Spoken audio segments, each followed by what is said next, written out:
நீ இழந்து போன ஆசீர்வாதத்தை மறுபடியும் கர்த்தர் உங்களுக்கு திரும்ப கொடுப்பேன் என்று வாக்கு பண்ணுகிறார். நீ இழந்து போன சுகத்தை மறுபடியும் நீ பெறுவாய் என்று கர்த்தர் வாக்கு பண்ணுகிறார். நீ இழந்து போன உன் ஆபரணத்தை நீ மறுபடியும் திரும்ப பெறுவாய் என்று கர்த்தர் வாக்கு பண்ணுகிறார். நீ இழந்து போன உன் உடைமைகளை திரும்ப பெறுவாய் என்று கர்த்தர் வாக்கு பண்ணுகிறார். நீ இழந்து போன உன்னுடைய சமாதானத்தை திரும்ப பெறுவாய் என்று கர்த்தர் வாக்கு பண்ணுகிறார்.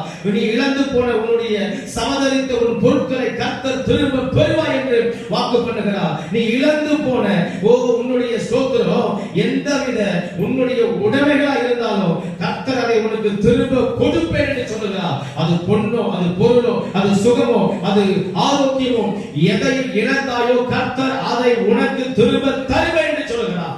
அல்லேலூயா. கர்த்தர் திருப்பி கொடுக்கிற ஆசீர்வாதம் தான் 7வது ஆசீர்வாதம். அல்லேலூயா. இழந்ததை பெறுவோம்.